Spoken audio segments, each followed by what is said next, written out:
NCC में मैंने total 3 camps लगाए थे, 2 चाय बिस्कुट कैंप और एक आर्मी अटैचमेंट। सीआरटीसी की डेली रूटीन ये थी, उठो नहाओ योगा करो चाय बिस्कुट खाओ ड्रिल करो खेलो कूदो और सो जाओ, अगर कोई सोने देता है तो। एल्विस भाई, इसलिए मैंने इसको चाय बिस्कुट कैंप बोला। और बिस्कुट भी पार्ले जी, वो भी एक्सपायरी डेट वाले। And don't dare to tell me it's biscuit not biskut, because I love biskut, chai love biskut, even this bhalu love biskut, है ना विशाल?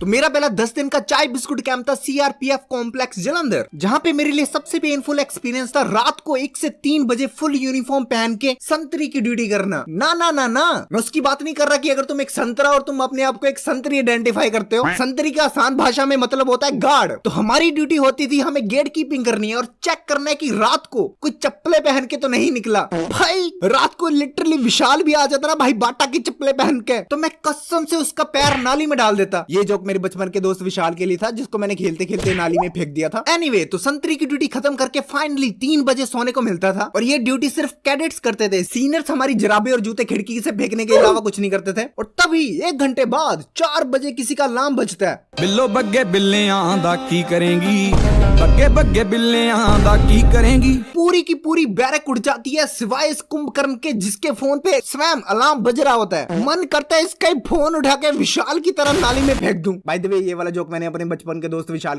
ठीक है हाँ हो गया, बता दिया तूने ऑलरेडी। Oh sorry. अब 2 घंटे बाद अधमरी हालत में सुबह 6 बजे उठ के फिर से वही, नहाओ योगा करो चाय बिस्कुट खाओ ड्रिल करो खेलो कूदो और दुनिया भर की चकमौदी पेल के सो जाओ। और चकमौदी इस तरह की, कोई रात को 2 बजे पत्ते खेल रहा होता है, कोई दीवार पे उल्टा लटक रहा होता है, कभी रस्सी पे चढ़ के, कभी रस्सी से फिसल के हाथ छिलवा लिए, कभी ट्रक पे सामान चढ़ा दिया, कभी सामान पे ट्रक चढ़ा दिया। बस यही करते करते मेरा पहला कैंप हो गया खत्म। तो सेकंड ईयर में मेरा दूसरा चाय बिस्कुट कैंप शुरू होता है लवली प्रोफेशनल यूनिवर्सिटी में। जी हाँ, ये वही यूनिवर्सिटी है जिसके अंदर बंदा ट्रैक्टर से हल चलाता है, वो भी इस बंदे के साथ बैठ के। वाहिगुरु जी का खालसा वाहिगुरु जी की फतेह, जय श्री राम, सलाम वालेकुम, हालेलुया। लवली इतनी बड़ी है कि हमें अपने रूम से मेस तक खाना ले जाने के लिए 1 किलोमीटर चलना पड़ता था, वो भी तीनों टाइम। कुछ बंदों ने तो वहाँ पे फूड डिलीवरी सर्विस तक शुरू कर दी थी। भाई 10-10 रुपए दे के फूड डिलीवर कर रहे हैं, बट उनकी सर्विस ज्यादा देर तक चलनी भाई, क्योंकि टूटी हुई सील वाला खाना देते थे। और लौंडे इतने हरामी, पहले ही दिन जाके एलपीओ की लिफ्ट खराब कर दी। और ये पता लगाने के लिए कि ये बदमाशी किन बच्चों ने करी है, फौजियों ने कुछ लौंडों का मुंह ढककर कंबल में लपेट कर उनको जासूस बना दिया। एंड इस ग्रुप का नाम रखा बिल्लियां। तो बिल्लियों ने क्राइम पेट्रोल के एपिसोड की तरह बदमाश बच्चों के चेहरे को पहचान लिया। और उस दिन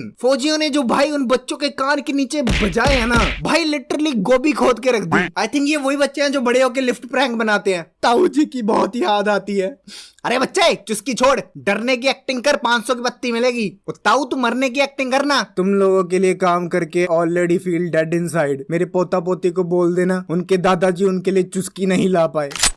मैंने जलंधर कैंट में आर्मी अटैचमेंट कैंप लगाया। ये वाला पहले कैंप्स की तरह चाय बिस्कुट कैंप नहीं था, ये कैंप था। और ये ठीक पुलवामा अटैक के 1 हफ्ते की बात। 15 दिन के कैंप में 150 स्टूडेंट्स आ रखे थे, जिनको 4 companies alpha Bravo Charlie and delta में डिवाइड कर दिया था। हमें ब्रावो कंपनी मिली और पहले ही दिन कंपनीज के सीनियर डिसाइड होने वाले थे, जिसमें से मैंने अपना नाम नहीं दिया, बट हमारे कैंप सीनियर ने मेरा रैंक देख के मेरा भी उसमें नाम डाल दिया। मैंने टेस्ट पास करा और अल्टीमेटली मुझे कंपनी सीनियर चुन लिया गया। 62 फ्रीकिंग कैडेट्स डायरेक्टली मेरे अंडर थे। इसका मतलब समझते हो? इसका मतलब था अगले 14 दिन के लिए मैं जो उनको ऑर्डर दूंगा उनको बिना किसी क्वेश्चन के वो पूरा करना पड़ेगा। मैं कहूंगा हगो वो हगेंगे, मैं कहूंगा अपनी टट्टी वापस खींचो वो खींचेंगे। आई फील लाइक मैं तो पापा हूँ, पापा इस दुनिया का पापा। कोई चप्पल पहन के घूम रहा है, बैंड। 9 बजे लाइट्स ऑफ नहीं हुई, बैंड। मेरे बुलाने पे कोई 1 मिनट लेट आया, बैंड। और ड्रिल करते वक्त मेरी इजाजत के बिना किसी एक व्यक्ति ने भी अपने कपड़े झाड़ लिए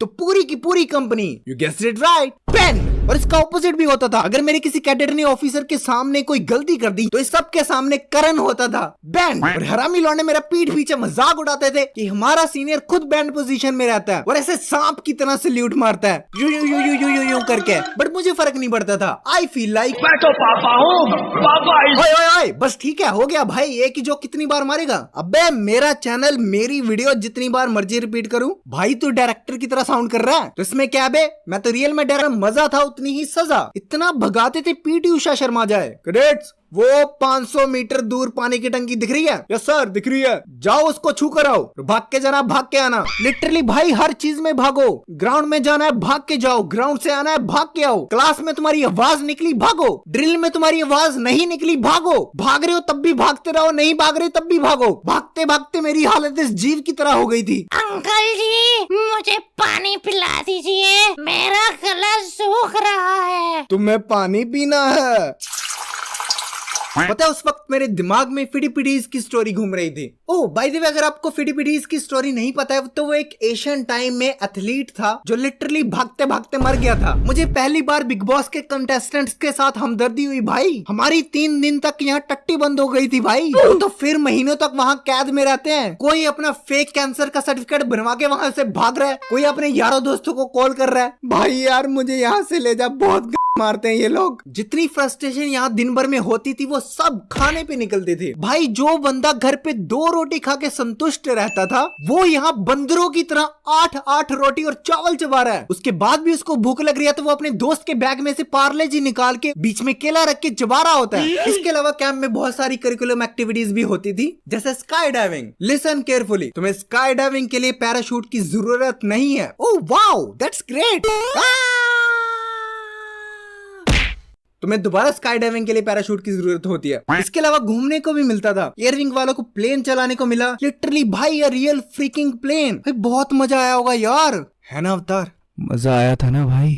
अब हट साले, जैसे एयरविंग वालों को प्लेन दिखाते थे वैसे आर्मी विंग वालों को टैंक दिखाते थे। तो हमें एक कैंप में ले जाएगा जहाँ पे बहुत सारी आर्टिलरी रखी हुई थी। ओपन म्यूजियम टाइप बना रखा था जहाँ पे 12 मीटर लंबी तोप थी भाई, मेरी वाली से भी बहुत बड़ी। तो मैं वहाँ टैंक पे बैठा था। आई रिपीट, मैं टैंक पे बैठा था, टैंक में नहीं, क्योंकि 3 सीट कैपेसिटी वाले में ऑलरेडी 12 पोपड़ी वाले घुस के बैठ रखे थे। I don't know how. तो ऐसे ही चकमोदियां करते करते 15 दिन के बाद हमारा फाइनली कैंप खत्म हो गया। हमारी ब्रावो कंपनी सेकंड आई, मुझे एनसीसी का C सर्टिफिकेट मिल गया and I am very happy with my experience except one incident जहाँ पे मैंने पूरे गले का जोर लगा के कमांड दी और मेरे गले का कौवा बैठ गया और मेरी कुछ ऐसी आवाज निकली।